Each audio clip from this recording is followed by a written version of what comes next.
J'étais errant, plus loin de Dieu. Maintenant je reviens. Voie du péché, longtemps j'ai suivi. C'est, je reviens. J'étais errant, plus loin des dieux. Maintenant je reviens. La voie du péché, longtemps j'ai suivi. C'est, je reviens. Je reviens. Nous sommes pour que nous annonce la bonne nouvelle. Il faut que chacun de nous vienne enseigner, il annonce que tu vis et il est venu devant toi, le donateur de la vie. Alors Seigneur, donne la vie à tous ceux qui semblent être morts en nous, alors que cela devait vivre, Père éternel de gloire. Guéris-nous Seigneur, fortifie nos pères, viens nous aller dans toutes choses. Transporte-nous Seigneur de venir dans le Seigneur Jésus-Christ à la de ton amour. Fais-nous miséricorde pour voir Seigneur de venir ta grandeur, ô Dieu notre Père. Car tu n'es pas un Dieu petit, complet Seigneur de bien-aimé piétiné. Tu es le grand Jéhovah qui est revenu dans l'église aujourd'hui, Père. Tu es toujours au-dessus et tu es toujours le même Dieu tout-puissant comme tu l'étais autrefois, Seigneur. Dans nos problèmes, manifeste-toi comme le Dieu tout-puissant, Père éternel. Et Seigneur de bien-aimé, les déçus sur tous les démons, afin que Père éternel de gloire, nous qui te croyons, nous soyons Seigneur de bien-aimé sous l'ombre, Père éternel de ta puissance. Manifeste-toi ce soir. Bénis Seigneur de chaque soeur, bénis l'interprète, malgré lui il se tient là Seigneur, récompense le Père, guéris-les complètement Seigneur, bénis chaque frère, chaque soeur, même ceux qui sont en cours de votre Père qui environ Seigneur de l'élémentaire, sois avec tout un chacun pour que Dieu de grâce, tout celui qui est venu devant toi ne rentre pas tel qu'il est venu Seigneur. Aide-nous même, tu connais dans quel état nous tenons derrière cette chance ce soir pour parler à cette église. Seigneur, nous ne voulons pas que ce soit nous qui parlerons, mais plutôt toi, Seigneur. Pour cela, écarte l'homme, car il est digne. Cache-les, Seigneur, derrière ta parole. Et Dieu bien-aimé, Seigneur, ouvre-les de ton sang. À toi, nous nous attendons pour ta gloire. Et Dieu bien-aimé, nous prions que l'esprit antichrist que nous avons découvert, il est toujours à l'église. Qu'il ne puisse pas s'élever ce soir. Et Dieu bien m'avoir les déçus. Qu'il retienne les gens loin de la parole. Qu'il rende les gens froids, timides, formalistes, Seigneur.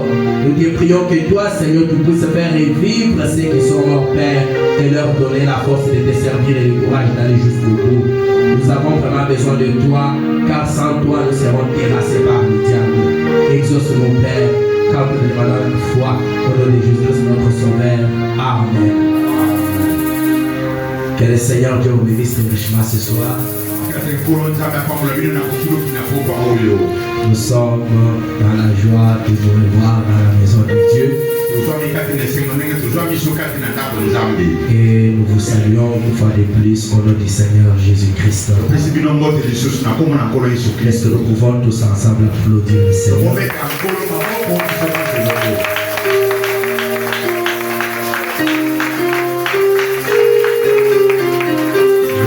Il mérite plus que cela. Il mérite plus que cela.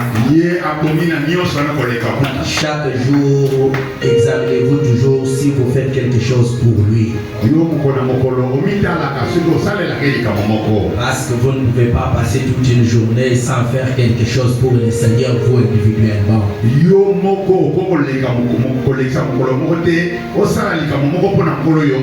S'il vous arrive de terminer la journée et que vous vous rendez compte que vous n'avez rien fait pour Dieu, n'allez pas au lit. N'allez pas au lit, mon frère, ma soeur. Même si vous êtes déjà au lit, descendez, chantez, louez Dieu, lisez la Bible, priez, faites quand même quelque chose pour le Seigneur. Amen, amen. Ça fait un bon bout de temps que nous sommes en train de voir notre grand sujet intitulé le mystère des dieux.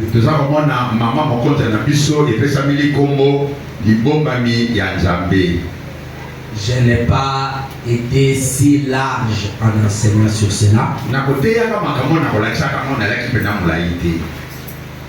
Et de la manière la plus piètre que je puis avoir donné cela, il y a des bondités la plus piètre. Je sais que le Saint-Esprit nous a parlé quand même tantôt d'une manière ou d'une autre. Et c'est pas qu'on n'en parlera plus. C'est la nourriture d'aujourd'hui. Nous en mangerons toujours. Mais maintenant, nous étions à la dernière étape où nous parlions de ce Dieu-là dans sa troisième dispensation et où il réside dans son église. Je ne pense pas que c'est tout ce que je devais dire. Peut-être que je donnerai un aperçu sur ce que je vous avais promis.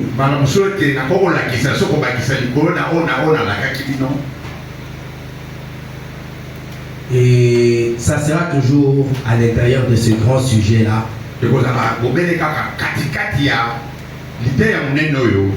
Mais si j'ai terminé ça sans parler de ce 7e âge de l'église et ce qui est arrivé,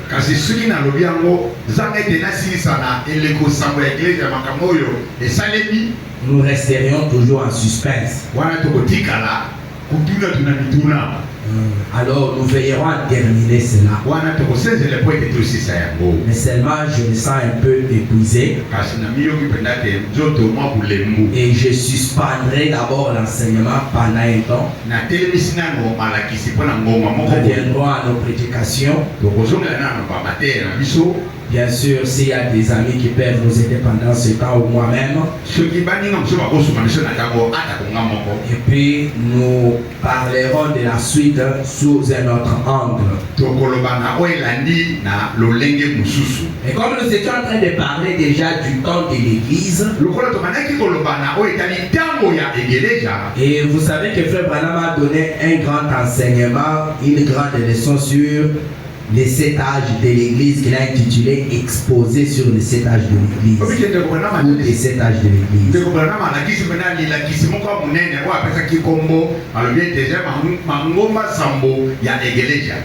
Vous savez que quand on va se mettre de parler de l'église, ça sera beaucoup de choses. Et je ne sais pas combien de temps nous prendrions pour en parler. Parce que tout ce que nous avons vu juste là, Frère Branham nous dira, ce n'était que l'ombre. Mais la réalité, c'est aujourd'hui. Et là, ce n'est pas une messe à faire pour faire ressortir la réalité là. Et ce que vous avez appris jusque-là, c'est déjà une bonne base. Et nous placerons la pierre plus tard. Et l'essentiel à retenir, parler de Dieu en Christ, c'est déjà le passé. Parler de Dieu dans l'Ancien Testament comme il était, c'est déjà du passé. Gloire à Dieu. Nous devons maintenant voir Dieu aujourd'hui. C'est ça ce qui nous concerne. C'est pourquoi vous voyez en parlant, je fais que susciter les désirs, la soif et la faim du Saint-Esprit. Parce que c'est à cela que nous devons aboutir. Connaître le mystère, c'est bien. Mais est-ce que la vie de ce mystère-là est-elle en toi ou pas? Ces mystères ont-ils fait de toi un vrai chrétien, une vraie chrétienne ou pas? Si ce n'est pas le cas, pas toi. Parce que nous l'avons exposé en long et en large pour vous montrer que si vous n'avez pas le Saint-Esprit, vous êtes en dehors du plan de Dieu pour aujourd'hui. Vous ne faites pas partie même de l'église, qui est le corps mystique de Jésus-Christ sur la terre aujourd'hui. Et comme je suis en train de parler de l'église en question, il y a beaucoup de choses qui vont avec elle. Et ce soir, j'étais déjà poussé à parler sur le seul caractéristique de la véritable église du Dieu vivant. Mais le Saint-Esprit m'a retenu sur les résumés de cet âge de l'église.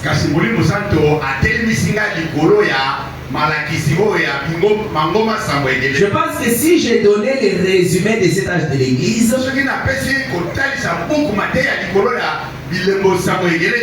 vous aurez une idée ou une aperçu un peu clair de tout ce qui devait se passer tout au long de cet âge de l'église. Et cela nous permettrait de passer directement au 7e âge de l'église. Parce que c'est ça notre âge qui nous concerne. Amen, amen. Et nous allons nous tenir debout pour honorer la lecture de la parole de Dieu. Prenons Matthieu chapitre 13.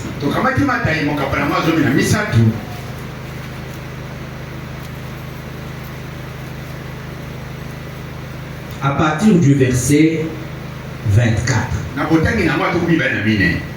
C'est le Seigneur, le grand maître, qui parle. Nous lisons au nom du Seigneur Jésus. Il leur proposa une autre parabole et il dit: le royaume des cieux est semblable à un homme qui a semé une bonne semence dans son champ.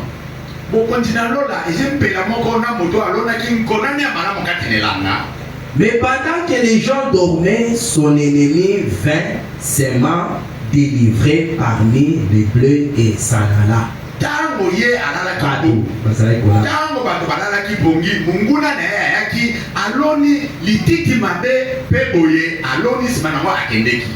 Aloni yango katikati ya bleu. Aloni yango katikati ya masango pe akei. Lobaka bleu.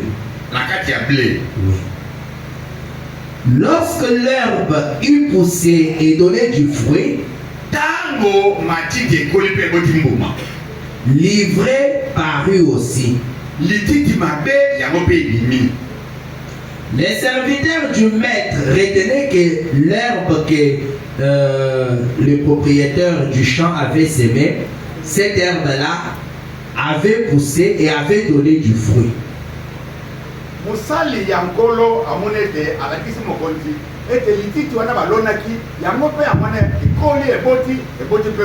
Je parle d'abord du blé qu'on appelle ici l'herbe. Au verset 26, pour attirer votre attention sur quelque chose. L'herbe, lorsque l'herbe eut poussé et donné du fruit, livré parut aussi.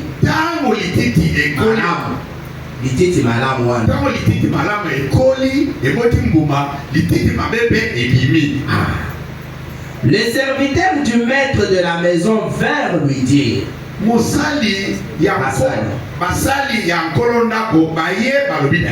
Seigneur, n'as-tu pas semé une bonne semence dans ton champ? D'où D'où vient donc qu'il y a des livrets? Il leur répondit, c'est un ennemi qui a fait cela. Les serviteurs lui dirent, veux-tu que nous allions l'arracher? Non, dit-il. De peur qu'en arrachant l'ivraie, vous ne déraciniez en même temps le blé.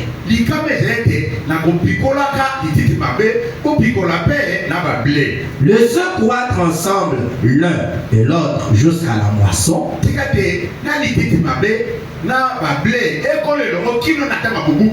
Et à l'époque de la moisson, je dirais au moissonneur, arrachez d'abord l'ivraie et liaison en gerbe pour la brûler. Mais amassez le blé dans mon grenier. Inclinons nos têtes. Dieu notre Père, créateur des cieux et de la terre, nous venons de lire cette portion importante de la parole de Dieu. La Bible dit que toute écriture est inspirée de Dieu. Et Seigneur Dieu bien-aimé, nous devons en tirer une inspiration ce soir. Mais nous ne voulons pas que ce soit la pensée humaine, mais toi-même Dieu nous parlant à travers la révélation que tu as déjà transmise par le biais du prophète messager. Ainsi, Seigneur, donne-nous l'entendement spirituel, enlève-nous du chemin, parle-nous, Seigneur Dieu bien-aimé, selon toi-même, Père, et permets qu'à la fin de ce sermon, de ce soir, nous puissions voir une bonne aperçu de ton Église, tout pour ta gloire. Au nom du Sauveur, Seigneur Jésus-Christ, nous avons ainsi prié. Amen. Amen. Que le Seigneur vous bénisse pendant que vous vous asseyez. Et je vais continuer à lire à partir du verset 31 pour vous donner l'interprétation de cela.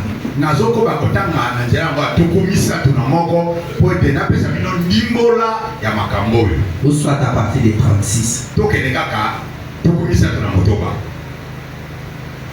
Alors, Jésus qui parlait, il renvoya la foule.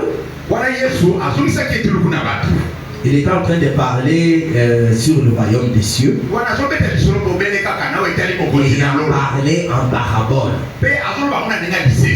Quand il finit, il renvoya la foule et entra dans la maison. Ses disciples s'approchèrent de lui et dirent, explique-nous la parabole délivrée du champ.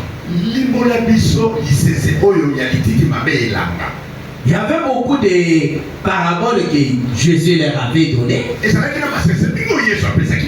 il y a une parabole qui avait retenu l'attention des disciples. Ils sont venus demander à Jésus en secret, explique-nous cette parabole-là, délivrée du champ. Ça veut dire quoi? Amen.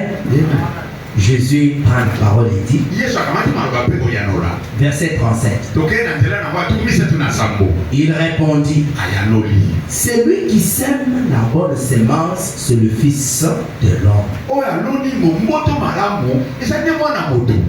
Et le champ, c'est le monde.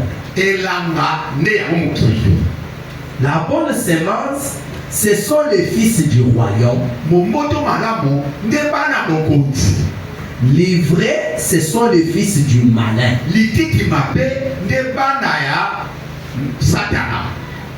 L'ennemi qui l'a sémé, c'est le diable. La moisson, c'est la fin du monde. Le moissonneur, ce sont les anges. Or, comme on arracha l'ivraie et qu'on la jeta au feu, il en sera de même à la fin du monde. Le Fils de l'homme enverra ses anges qui arracheront de son royaume. Écoutez, on arrache l'ivraie dans le royaume. Qui arracheront de son royaume tous les scandales et ceux qui commettent l'iniquité.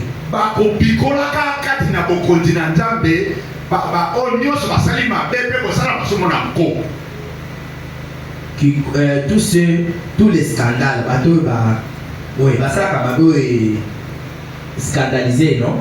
Voilà, tous les scandales et ceux qui commettent de l'iniquité. Et ils les jetteront dans la fournaise ardente, où il y aura de pleurs et des grincements des dents. Alors les justes resplendiront comme les soleils dans le royaume de leur Père.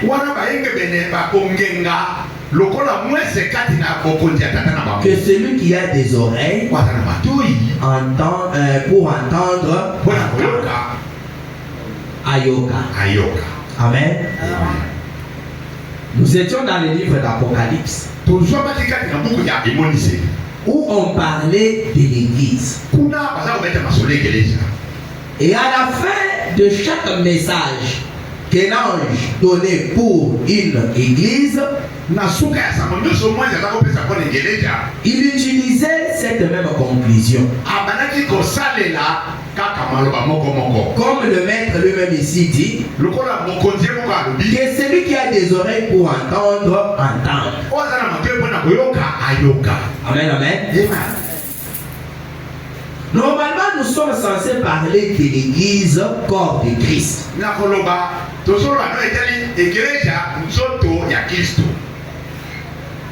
Mais quand nous parlions de la divinité,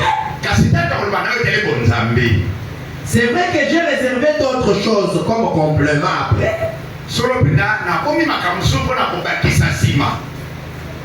Mais il y a aussi un détail qu'on ne devait pas ignorer en parlant de Dieu.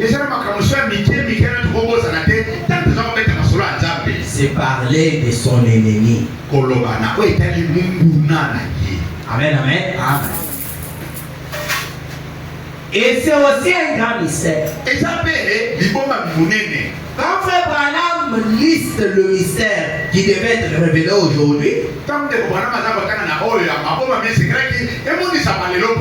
il parle du mystère de l'iniquité.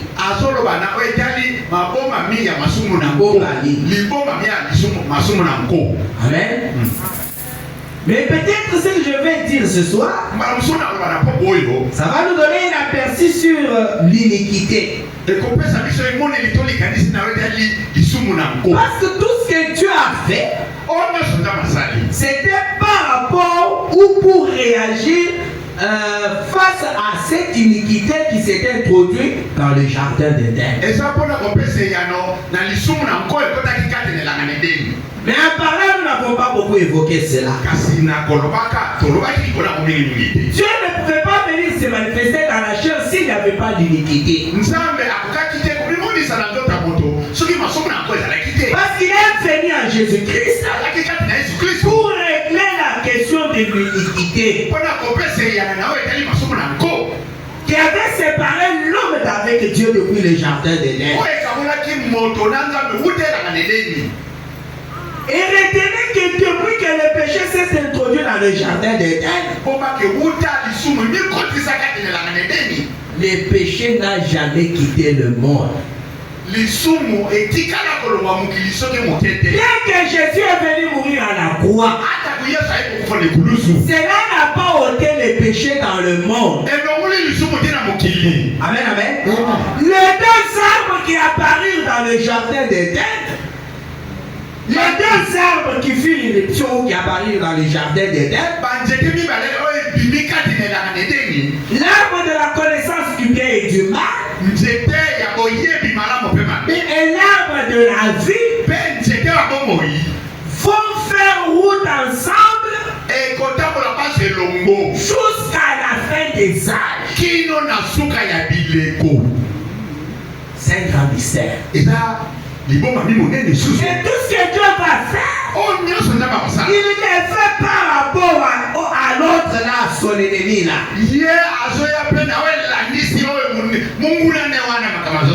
Amen, amen. Pour vous donner un exemple, après que Satan ait dans le jardin d'Éden.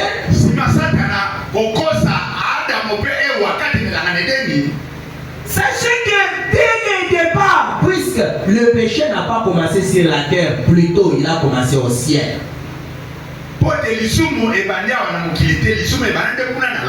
Amen.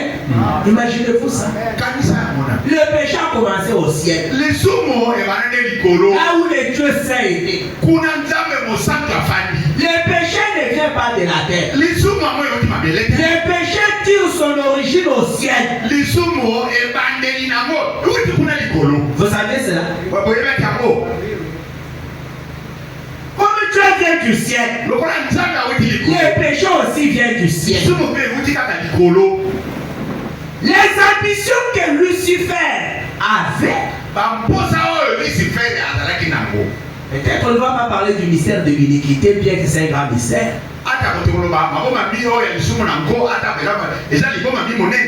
Celui que vous appelez Satan aujourd'hui, retenez qu'il était un ange puissant. Il était comme le bras droit de Dieu. Il a vécu avec Dieu pendant des années et des années. La Bible dit jusqu'au jour où l'iniquité fut trouvée en lui. L'orgueil de s'élever au-dessus de Dieu, bien qu'il était déjà grand dans le royaume de Dieu, il a envié le trône. Comment je suis vraiment près de Dieu comme ça? Avec beaucoup d'honneur que j'ai. Malgré tout cela, on n'arrive pas à fléchir les genoux devant moi. Alors, il a voulu amener les anges à fléchir les genoux devant lui. Et c'est là que tout a parté.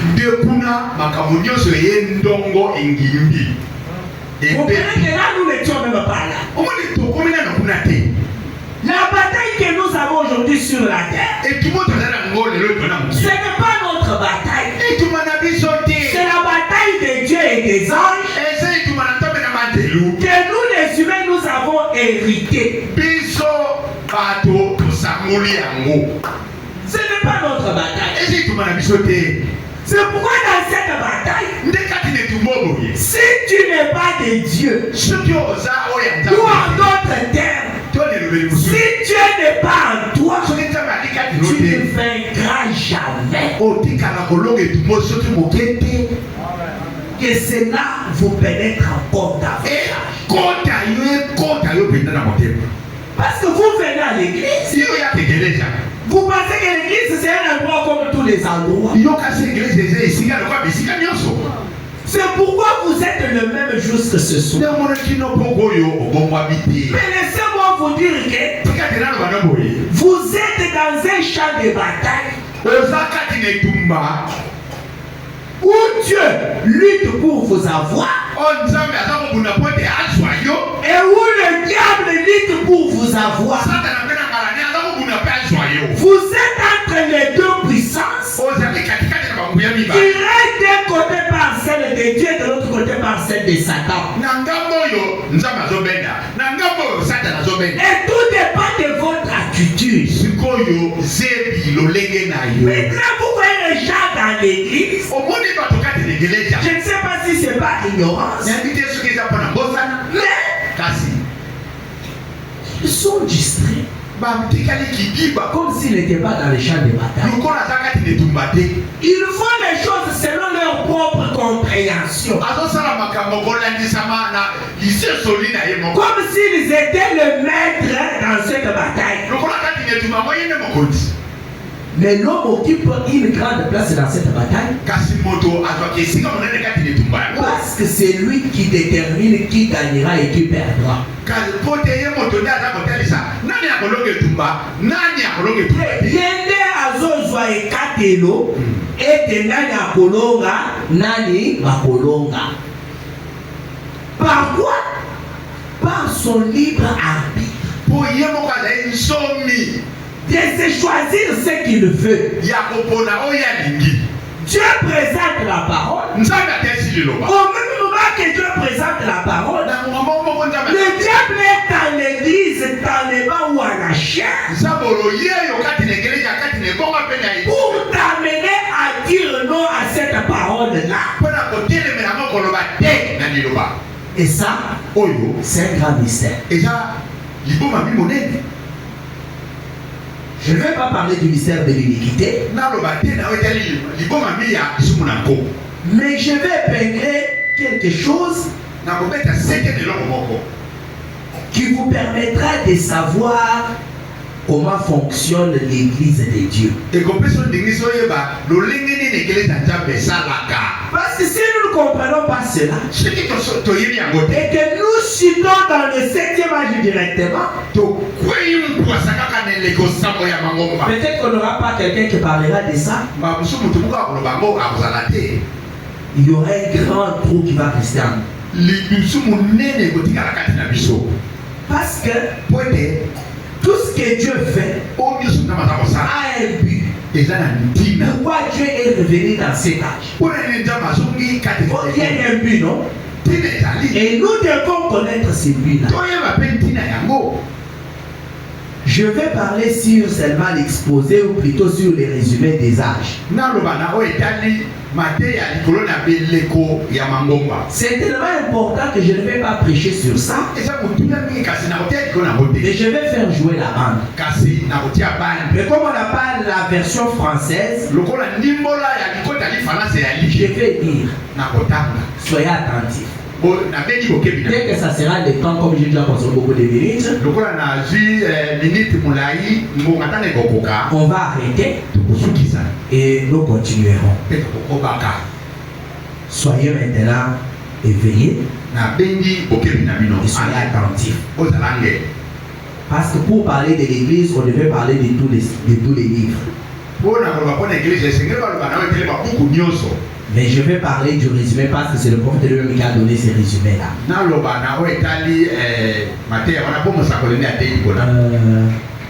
Les résumés, c'est quoi? Je ne sais pas, vous comprenez seulement. C'est en fait la synthèse de cet âge de l'église. D'une manière générale. Frère Branham dit ceci, exposé des âges de cet âge de l'église, page 357.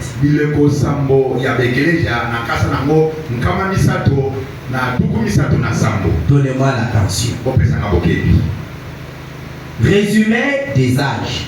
C'est le 10e chapitre de ce livre.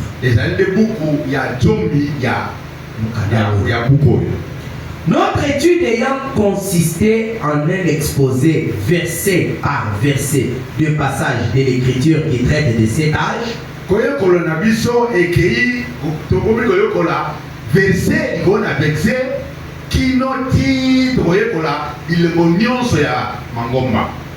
tu peux te reposer, le Manassé m'a aidé, vu que tu avais une petite... Voilà. On dit que cette étude de l'exposé, c'était une étude, c'était un exposé de verset par verset des passages de l'écriture qui traitent de cet âge. C'était un exposé de verset par verset, verset à verset, de passages de l'écriture qui traitent de cet âge.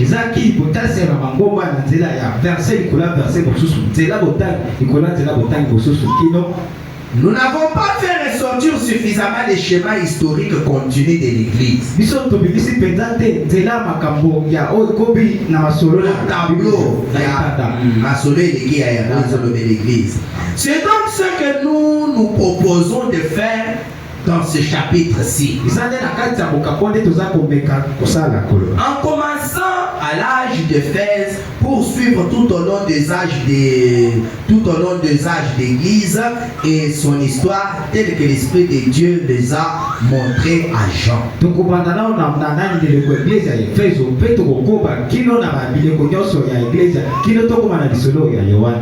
Lokola nzambe alakisaki yango Yohane nazela molimo na ye. Plutôt que d'ajouter de la matière à ce qui a été déjà dit, nous allons nous efforcer de faire le lien entre les éléments que nous avons exposés. L'étude que nous avons menée nous a déjà appris que l'Apocalypse est en grande partie mal comprise parce que nous ne savions pas auparavant. Bon, c'est trop, mais je vais écouter.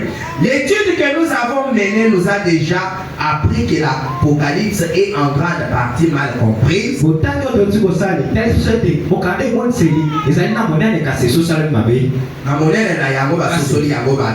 Parce que nous ne savions pas auparavant que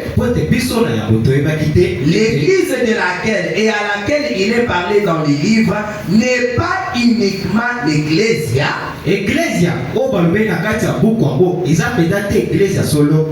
ezali kaka te Ecclésia, loba Ecclésia, Ecclésia, virgule les élus.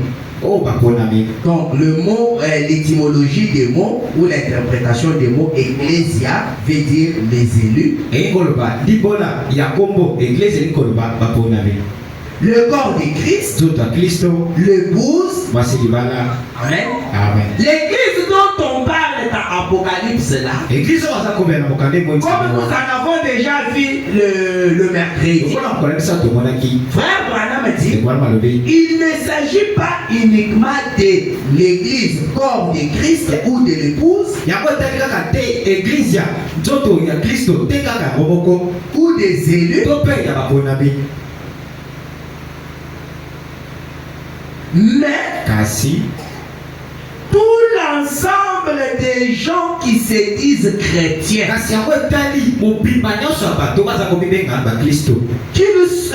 qu'ils ne soient réellement ou seulement des noms, c'est ça l'église. Et là, c'est aussi un mystère.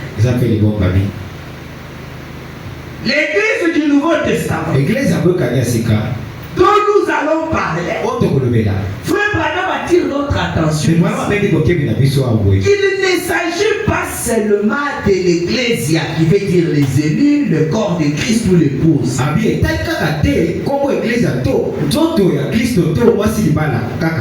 mais qu'il s'agit de l'ensemble des gens qui se disent chrétiens,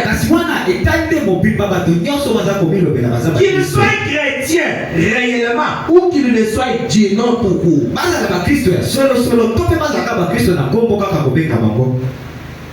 Comme tout Israël n'est pas Israël, dit la Bible, tous les chrétiens ne sont pas des chrétiens.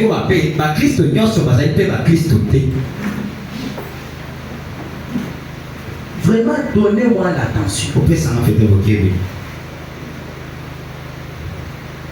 Tous les chrétiens ne sont pas des chrétiens. Nous avons ainsi appris que l'église est composée de deux vies. La vraie et la fausse. Deux sortes d'esprits motivent les deux vies. Ezali couper sa mouvement, donc motive. L'une des vies a le Saint-Esprit. Ils étaient en vie. Alors que l'autre est revêtu de l'esprit de l'Antichrist. Toutes les deux affirment connaître Dieu et être connus de lui.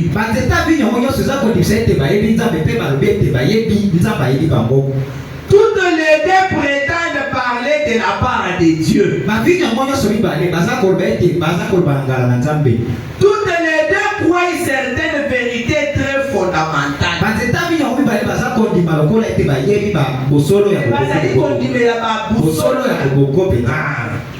Et sont en désaccord sur d'autres. Toutes les deux.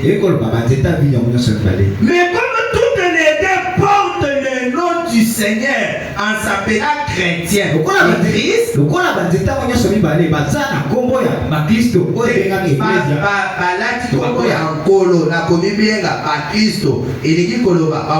Christ, et se réclame par ses noms d'un lien avec lui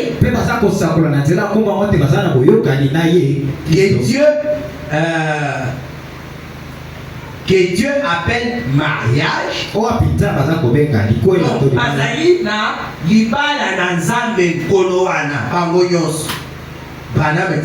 Puisqu'ils font ça, Dieu le tiendra toutes deux pour responsable envers lui.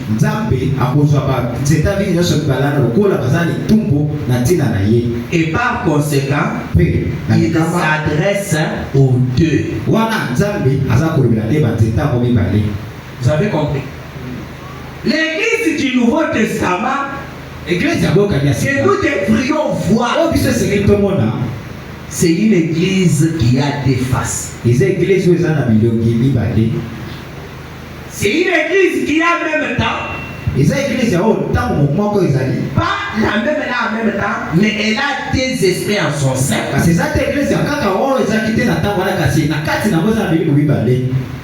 Elle est d'une part l'esprit ou église corps de Christ, épouse de Jésus-Christ, toujours en elle. Il y a aussi église corps de Satan, si on peut le dire, épouse de Satan. C'est comme ça que cette église du Nouveau Testament. Mais celle qui est de Satan là, ne s'appelle pas église de Satan. Elle s'appelle l'église de Dieu. Elle dit qu'elle a pour Dieu le Seigneur Jésus-Christ. Elle dit qu'elle est mariée au Seigneur Jésus-Christ. Elle dit que tout ce qu'elle fait c'est au nom du Seigneur. Elle a aussi dit la même chose. Et par conséquent, Dieu va les juger toutes deux parce que toutes deux s'appelaient de son nom. Amen, amen. Comme elles affichent ou elles démontrent qu'elles ont un lien avec les Seigneurs. À cause de cela, le Seigneur va les tenir responsables. Vous disiez que j'avais un lien avec vous. Maintenant, qu'est-ce que de moi que vous aviez ou que vous faisiez?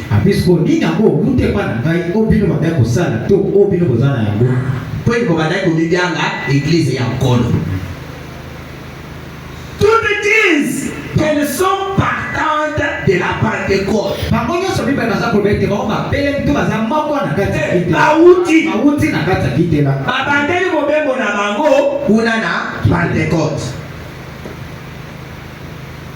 C'est terrible. Suivez ce que le prophète dit.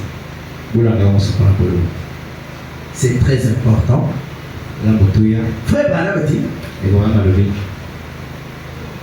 nous avons ensuite appris que ces deux vignes allaient pousser côte à côte jusqu'à la fin des âges.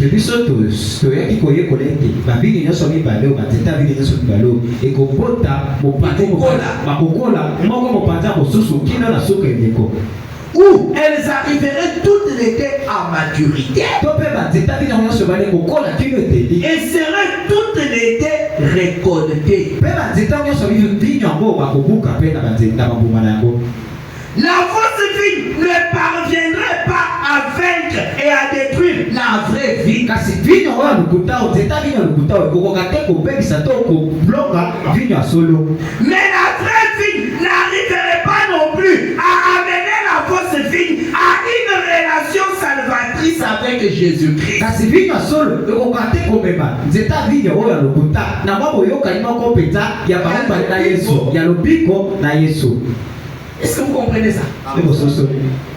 Peu importe comment on prêchera,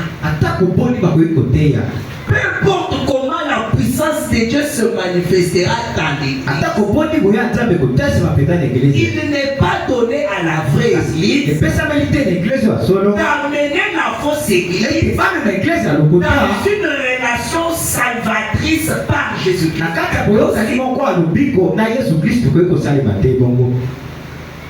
Mais la fausse église aussi, malgré tout ce qu'elle fera, elle n'arrivera jamais à vaincre et à détruire la vraie église.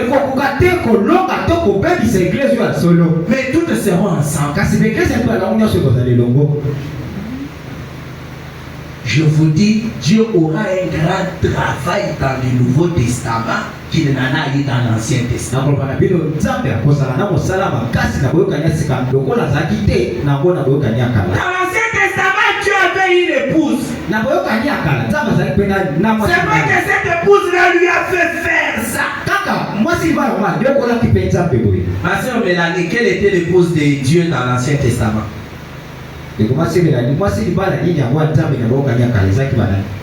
Quelle est la sœur qui connaît? Tu connais? Quelle est la sœur qui connaît? On répond alors. Abraham. Non. Quelle était l'épouse de Dieu dans l'Ancien Testament? Israël, applaudissez pour elle. Applaudissez pour elle. Je ne sais pas si le matin frère il allait répondre. L'épouse de Dieu dans l'Ancien Testament, si vous êtes lecteur de la Bible, vous trouverez que Dieu parle d'Israël comme sa femme. Mais je vous dis que le travail que Dieu aurait dans le Nouveau Testament, c'est un travail difficile. Là, Dieu siégeait en Israël et toutes les autres nations, c'était des nations idolâtres. C'est facile de voir la différence entre le vrai et le faux.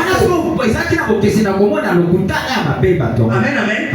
Mais dans le Nouveau Testament, arriver à distinguer le vrai du faux, c'est tellement difficile qu'il faudrait seulement celui qui a l'esprit de Dieu en lui pour voir que ça c'est faux. C'est ça l'église du Nouveau Testament.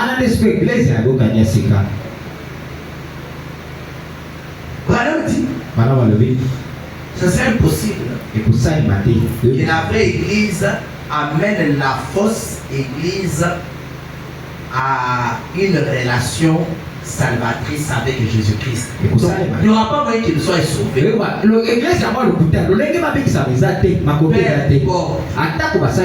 Aujourd'hui, les gens peuvent fustiger. On ne voit pas Dieu à l'épée du roi. Parce qu'on ne voit pas les louer parler. On ne voit pas les voitures marcher. Dans l'église, les frères Branham, les louer parler, les boiter marcher. L'église a des Branham, papa, mais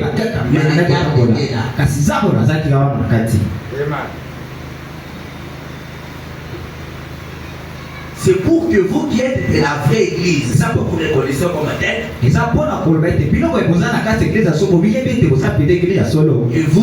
vous comprenez que vous avez un défi à faire.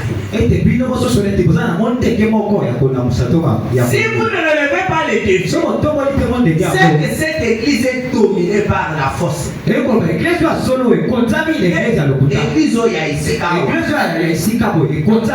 la majorité font partie de la fausse église.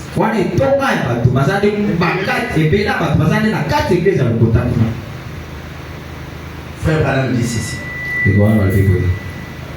Nous avons appris vérité oh combien surprenante que le Saint-Esprit pouvait descendre sur des chrétiens non régénérés.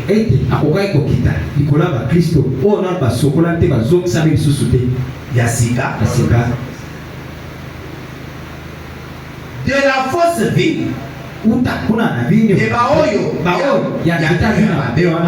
Et qu'il descendrait effectivement sur eux et se manifesterait à travers eux avec puissance.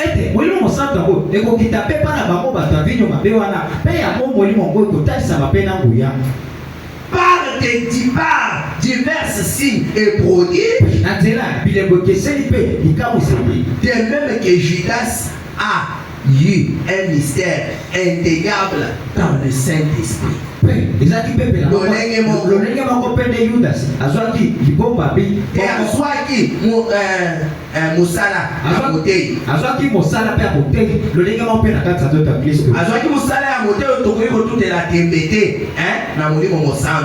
pourtant il a été déclaré qu'il était un démon.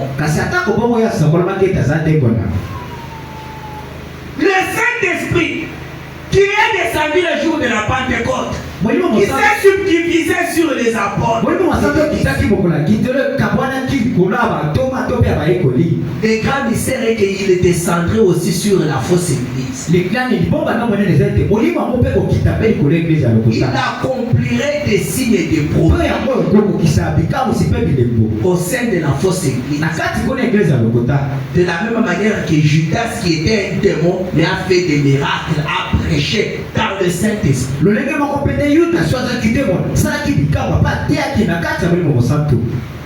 Connaissons bien l'église du Nouveau Testament.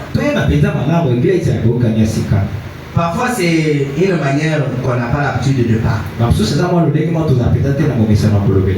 Mais le Saint-Esprit veut que nous connaissions ceci. Avec ce principe en tête, commençons à suivre l'église à travers les 7 âges. La base est que cette église que nous allons suivre à travers les 7 âges, c'est une église double. Moi, il y a moko ya mabe na moko ya solo mignon sur sangani sika moko. C'est ça la forme qu'a l'église. L'église est née à la Pentecôte. Ça nous l'avons vu le mercredi. Et le dimanche, quand je parlais de comment il a voyagé de la Pentecôte pour aller chez les gentils, j'en ai déjà parlé.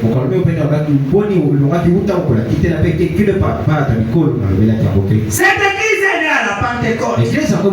Comme le premier Adam a reçu directement de la main de Dieu une épouse qui est restée pure pendant un court laps de temps.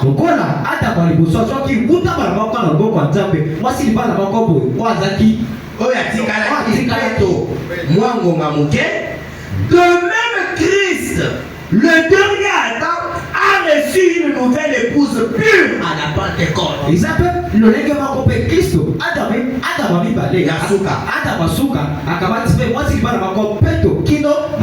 n'y a pas un troisième Adam. Jésus était le deuxième et le dernier. Et il a reçu une épouse pure à la Pentecôte. Et il s'est séparé et est resté quelque temps sans souiller. La Bible affirme cela en disant dans Actes chapitre 5 verset 13. Et aucun des autres n'osait se joindre à eux.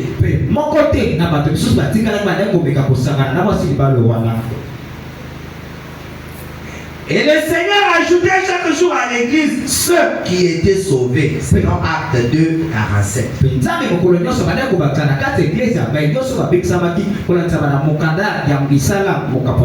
Retenez que lorsque lorsque Dieu a donné à Adam son épouse, cette épouse-là est restée fidèle à Adam pendant un peu de temps seulement, puis elle est tombée. Et Christ, le deuxième Adam, et le dernier, reçoit aussi de Dieu une épouse. Et cette église-là, ou cette épouse-là, va rester pendant un bon bout de temps fidèle à Christ.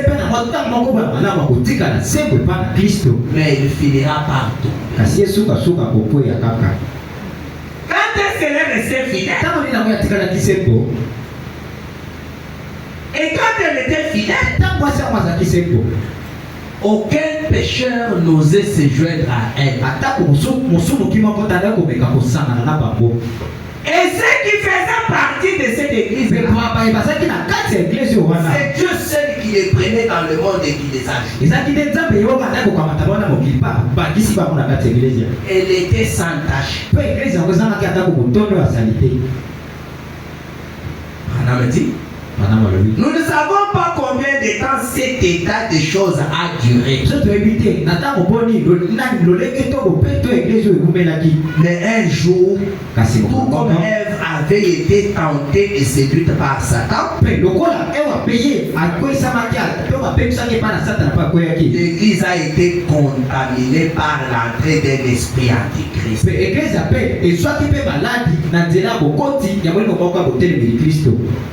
La Bible dit, c'est celui, l'esprit de l'antichrist dont vous avez appris la venue.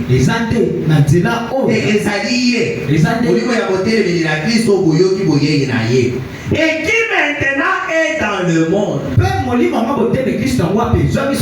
Selon 1 Jean chapitre 4 verset 3. Et Jésus a dit de son épouse de ses premiers âges, c'est que je contre toi. Déjà, Jésus voyait dans son épouse quelque chose de faux. Comment Adam a découvert un enseignement provenant d'Ève. Et tu vois, quand il est resté, tu connais celui-là.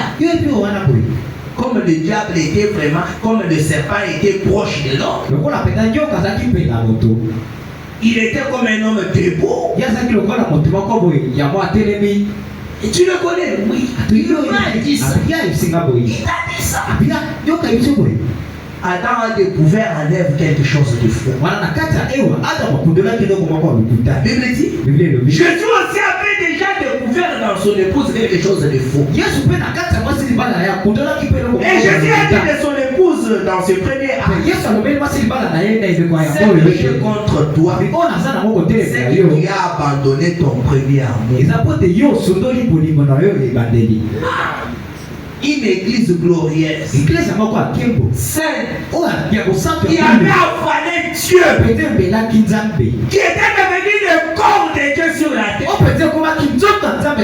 Son mari commence à détecter quelque chose. Tu as abandonné ton premier amour. Amen. Amen. Souviens-toi d'où tu es tombé. Répands-toi. C'est que l'église était déjà tombée. C'est pourquoi je vous disais que lorsque Jean voit l'église dans l'Apocalypse chapitre 1, Jean ne voit pas l'église au début. Jean voit l'église à la fin de cet âge de l'église. Parce que celle du début était tombée. C'est pourquoi je vous dis les livres d'Apocalypse. Les choses ne se suivent pas tel que vous un chapitre, deux chapitres, trois. Non. On parle des choses de la fin, on les dit au début, on parle des choses du début, on dit au milieu, on parle des choses de la fin, on vient les dire un peu avant, c'est un peu de même. makambo ebandeli balobi yango na suka ya suka balobi yango na ebandeli ya katikati balobi yango liboso boye kaka bongo nde makambo esali. Amen, amen. C'est pourquoi il fallait un prophète. ntango nde esengelaki kosakoli moko azala. Celle du début ne pouvait pas être celle d'Apocalypse chapitre 1. Église oyo ya yambo ngaka ozala te église oyo mokande ya emonise mokapo ya yambo. Le prophète continue en disant. Elle était déjà tombée. Et c'est pourquoi Christ disait répand-toi. Souviens-toi d'où tu es tombé. Dans Apocalypse chapitre 2 verset 4 à 5. Dans ce premier âge, l'Église était déjà une femme déchue.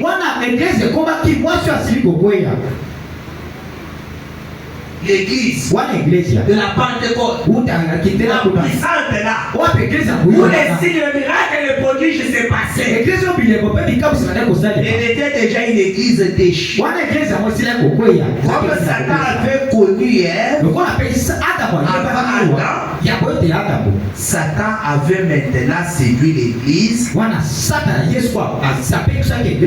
l'épouse de Christ, avant le souper de noces de l'agneau. Amen. Et le souper de l'agneau au lieu quand? C'est à la fin de cet âge de l'église. Allez-y bien relire Matthieu chapitre 3. Et après la fin de cet âge, le diable avait déjà séduit l'église. Et qu'y avait-il au juste parmi eux pour causer la chute? Rien d'autre qu'Apocalypse 2 verset 6. C'est quoi? Les œuvres des Nicolaïtes.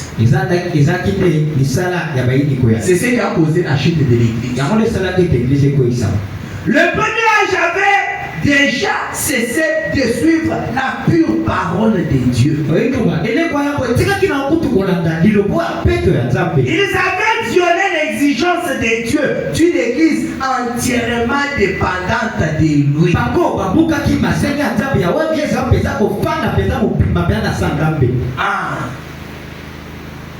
Le principe de Dieu était que l'église soit entièrement dépendante de lui.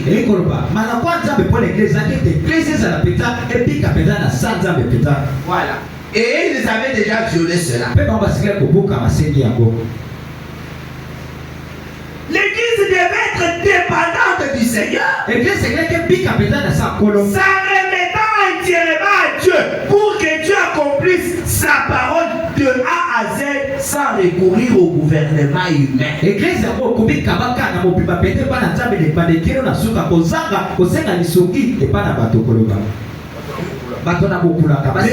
qu'ils avaient fait? Ils avaient violé cette exigence-là en se tournant vers les nicolaïsmes, qui est l'organisation d'un gouvernement humain au sein de l'église, lequel, comme tous les gouvernements, s'érige en législateur. Ils ont fait exactement comme Israël.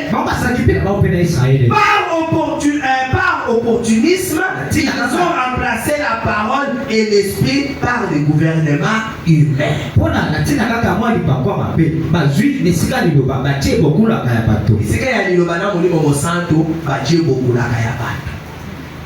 Est-ce qu'aujourd'hui, il n'y a pas d'église du message qui sont frappées par ça? Ou ce n'est plus l'esprit et la parole qui doivent conduire l'église. C'est un gouvernement humain dans l'église. Le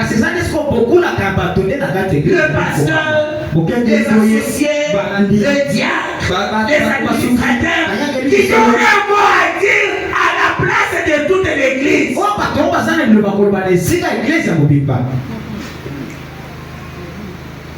Si seulement on n'enseignait pas ça, je vous dis, on allait passer à côté d'une grande chose. Dans ces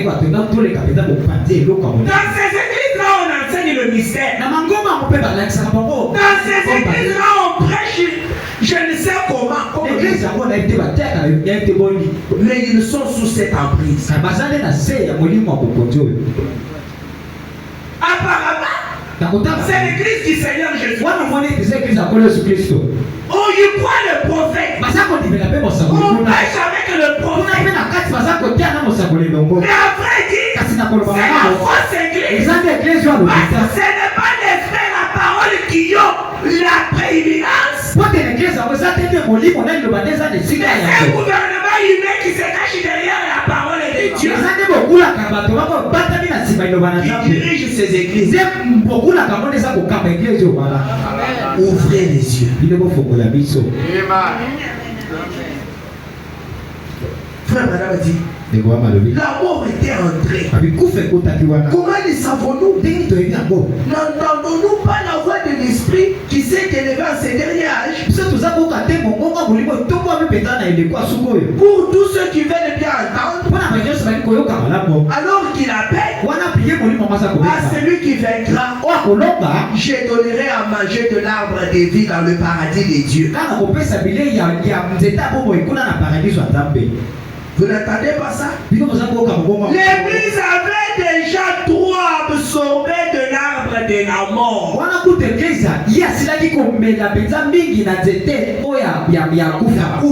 C'est-à-dire de la fausse vie dénominationnelle qui finira dans le temps de fait. Mais il n'y a maintenant plus de chérubins gardant l'arbre de vie avec une épée flamboyante.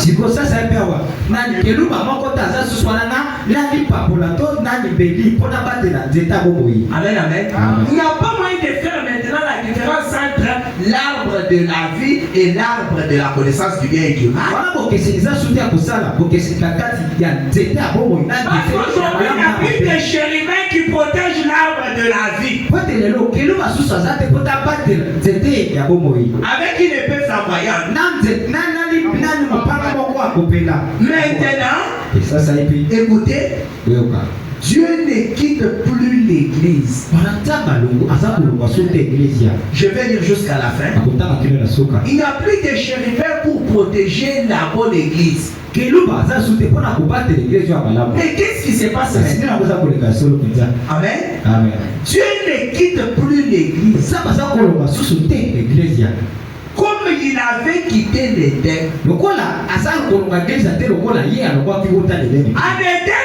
Éden, lorsque l'église est tombée,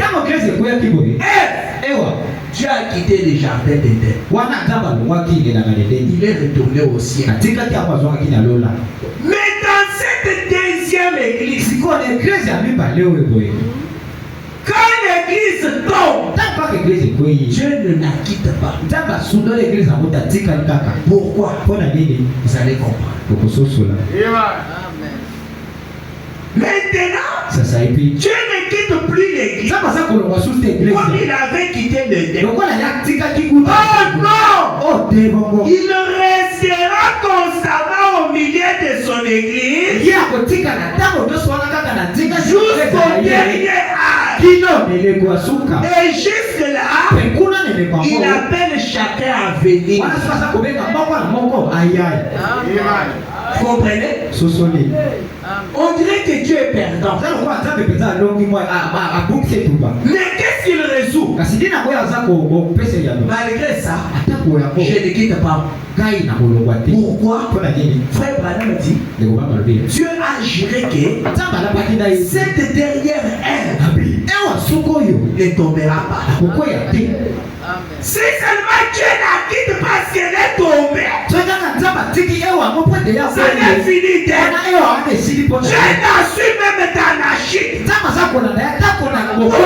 Avec elle. Et elle continue à dire, les enfants, revenez.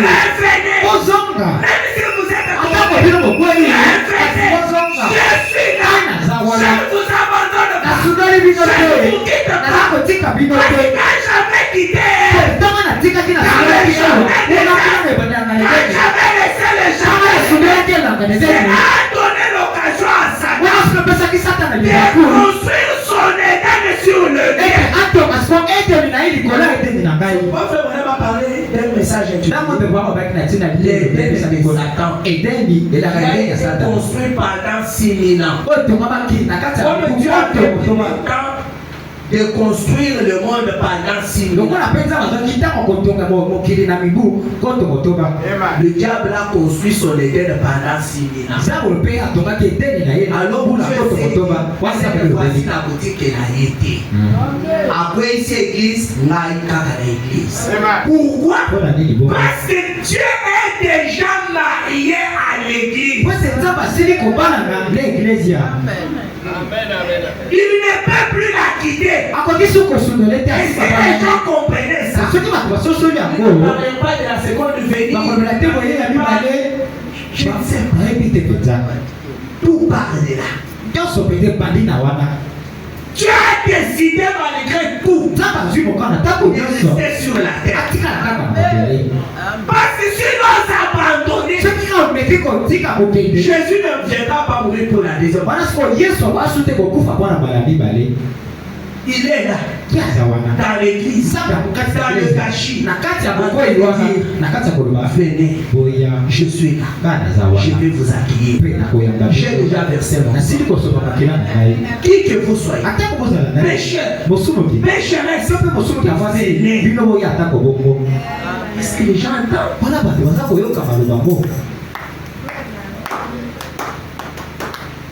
Vous êtes dans cette église locale. Dieu ne vous abandonne jamais. Mais quand il appelle, est-ce que vous écoutez l'appel de Dieu? Est-ce que vous révélez? C'est là que je vous ai dit. C'est l'homme qui décide qui doit gagner dans cette bataille. C'est toi qui vas dire que Dieu, tu dois gagner. C'est toujours toi qui dois dire Satan, tu dois gagner. Parce que Dieu et Satan sont maintenant dans l'église. Dieu ne quitte pas l'église. Satan ne quitte pas aussi l'église. Tous ces deux sont là.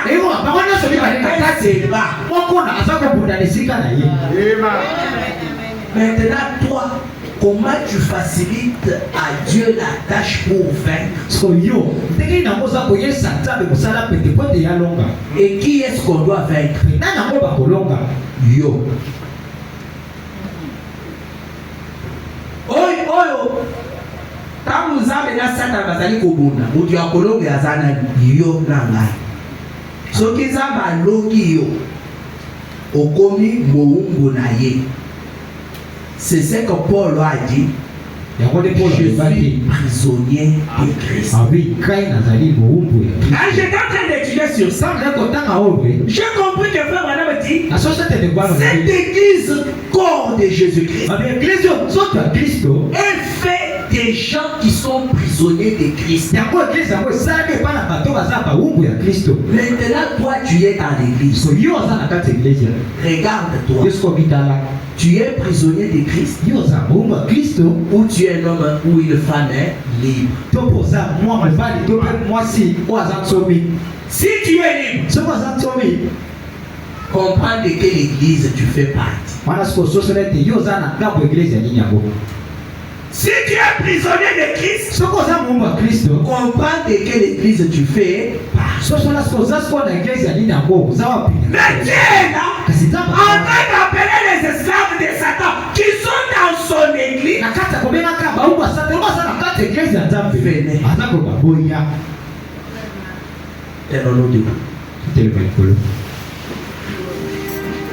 Je pense que vous comprendriez beaucoup de choses. Pour que vous cessiez de jouer dans l'église. Si Dieu ne vous veut pas, c'est que Satan vous a déjà vaincu.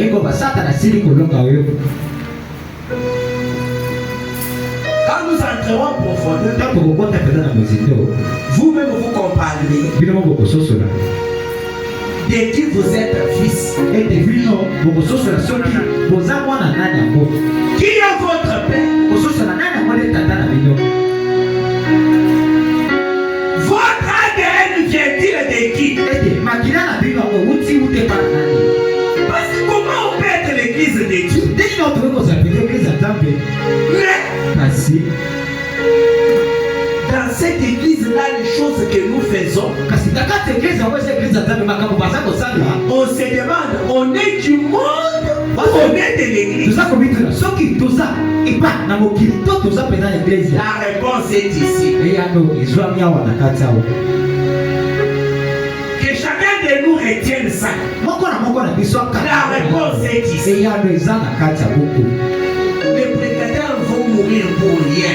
C'est impossible d'amener la fausse fille à avoir une relation salvatrice avec Jésus. C'est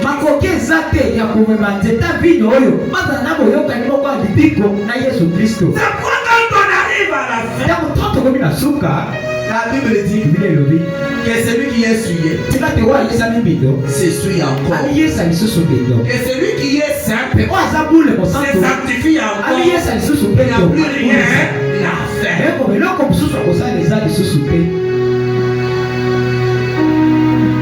Amen. C'est que ça va dire. Comme j'entendais le pasteur Dieu allait dire, vous le frère et les sœurs, ce qui vous condamnera au jour du jugement, ce sont les brochures que vous avez dans vos armoires, dans vos sacs, dans vos maisons. Ce sont les brochures que vous avez dans les téléphones. C'est ce qui vous condamnera au jour du jugement. Comment vous pouvez aller en enfer avec l'application d'armes dans votre téléphone?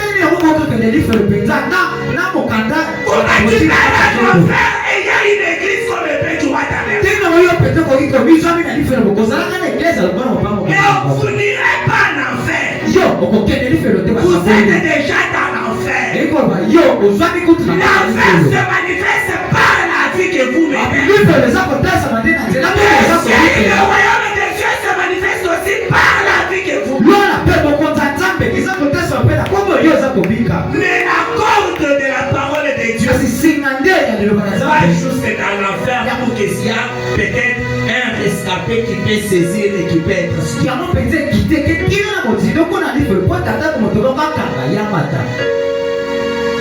La parole aujourd'hui que vous écoutez, vous dites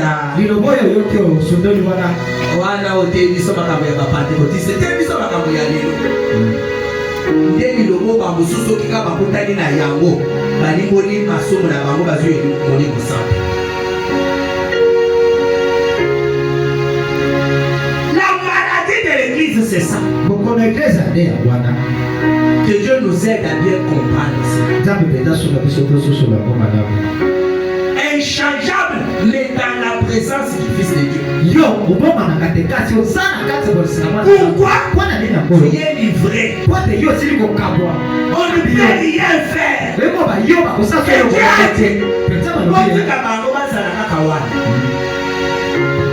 Mais nature ya nzete nyonso ekoyebanaka mokolo ezali.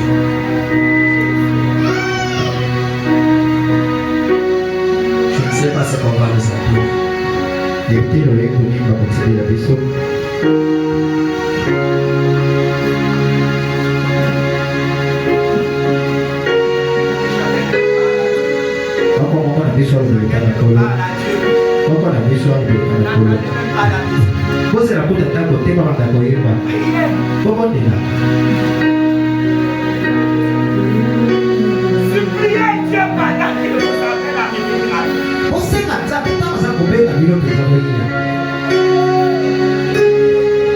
Si prier le Seigneur,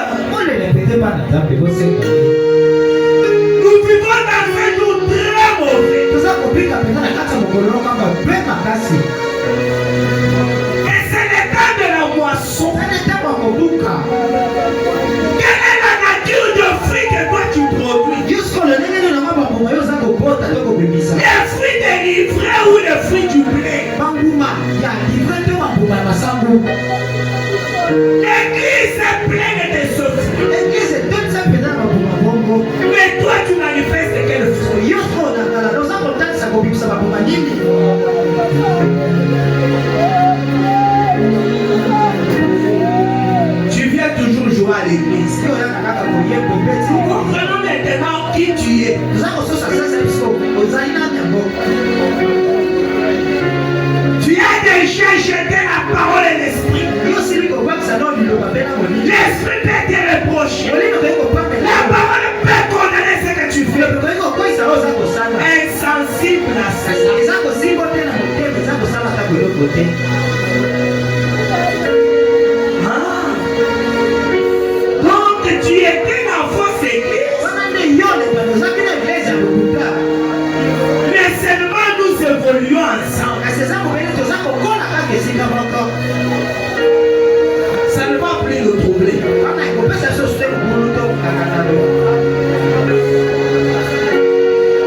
cette petite épouse que Dieu ne peut plus abandonner. Elle met pas tout son plaisir et dans le site du Seigneur. Même si cela va contre lui, même si cela va contre elle, elle dira, viens avec moi, c'est bon de ça.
Par ta miséricorde que nous pouvons devenir cette église véritable.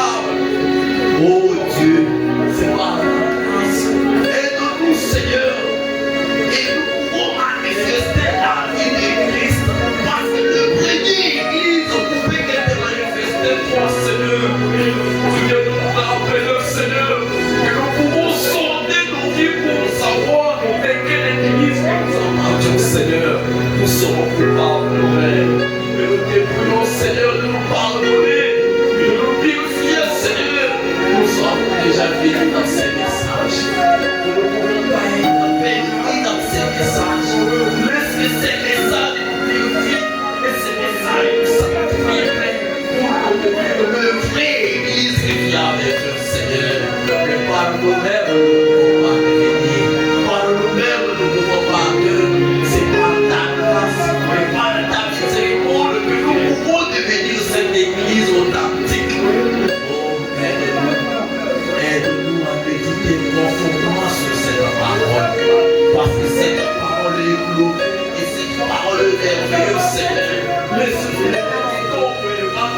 Seigneur, Seigneur, que nous pouvons dire, tu nous as parlé, parce que tu as besoin de revenir à toi pour nous vivre pour toi, parce que tu as besoin pour que nous pouvons devenir désolés de ta parole, laisse-nous devenir, c'est la paix, c'est par ta grâce, c'est pourquoi nous te disons merci pour cette parole.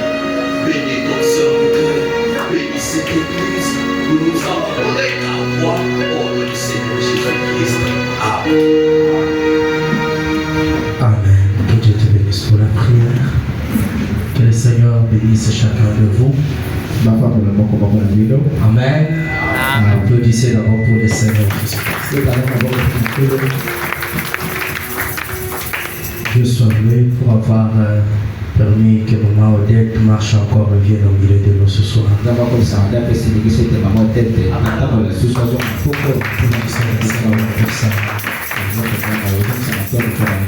Ok, nous allons prélever les dîmes et les offrandes rapidement. N'oubliez pas de prendre les enveloppes pour le ramener dimanche, vous qui n'avez pas encore pris.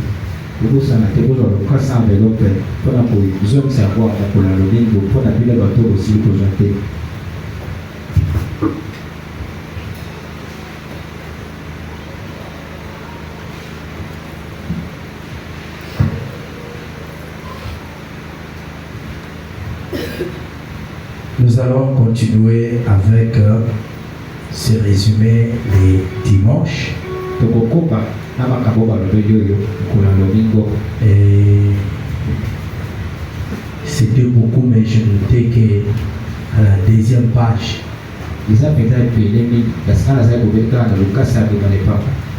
si j'ai terminé les résumés,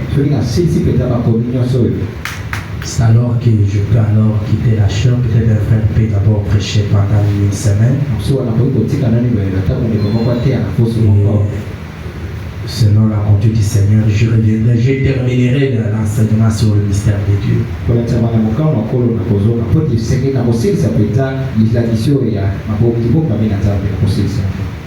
Mais je tiens à ce que nous comprenions qui est l'Église.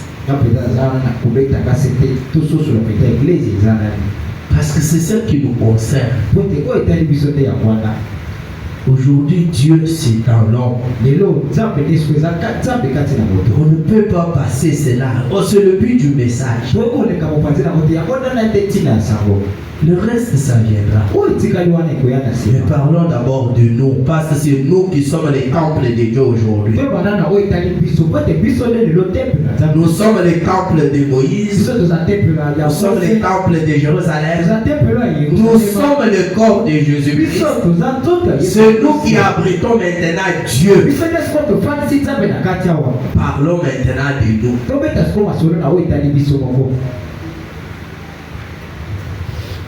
Nous sommes arrivés à la fin. Vous-même, vous voyez le siège. Ça ne va plus m'inquiéter. Vous allez comprendre, frère Branham parler de la forme que le diable a pris aussi dans l'église. Le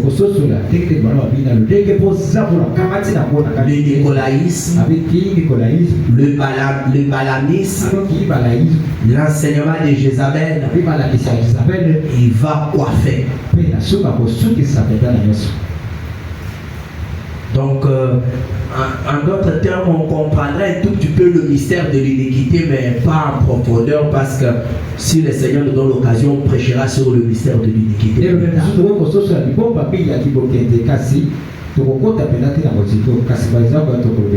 Alors, venez à temps.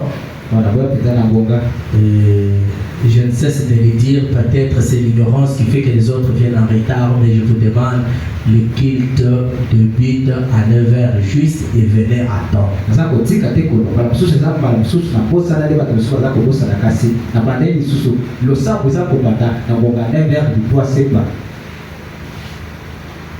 Il y a une soeur qui me disait quelque chose hier, que cet enseignement m'a beaucoup aidé. Si je comprends maintenant qui est Dieu, on ne peut pas les servir en dehors de ce principe. S'il a dit venez 30 minutes avant, il sait pourquoi. Si seulement vous avez la révélation maintenant de qui est Dieu, comment on doit traiter avec lui, je vous dis que vous serez délivrés. C'est pas pour rien que Frère Bala me disait connaître ce mystère, c'est ça même la nouvelle naissance.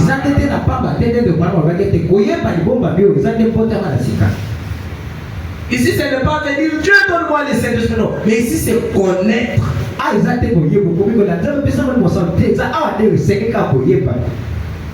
Recevoir la révélation. Et fini. Parce que la nouvelle naissance, c'est un miracle. Quelque chose qui va se passer, tu ne comprends même pas comment. Recevoir les Saint-Esprit, c'est un miracle. Vous n'allez pas comprendre comment ça va se passer. C'est comme un clic dans votre esprit. C'est vrai que ça peut avoir les effets sensationnels. Ou ça ne peut pas avoir les effets sensationnels. Mais il y a un clic qui s'est passé. Un changement. Et les gens ne viennent même pas.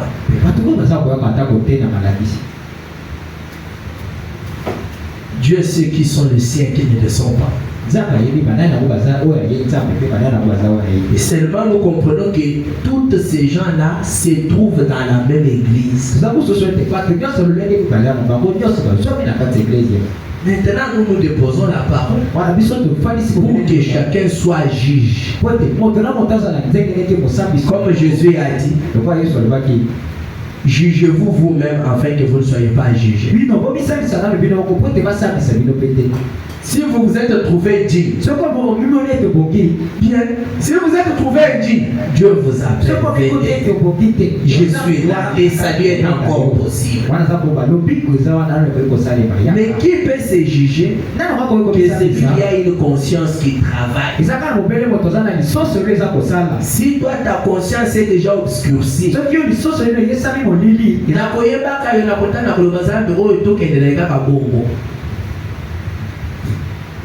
ça va m'aider à comprendre beaucoup de choses, même parler des membres. Et si Dieu m'aide à comprendre qu'il y a de la force vive, je n'ai pas le droit de te chasser à l'église. Tu es mon frère, tu es ma soeur.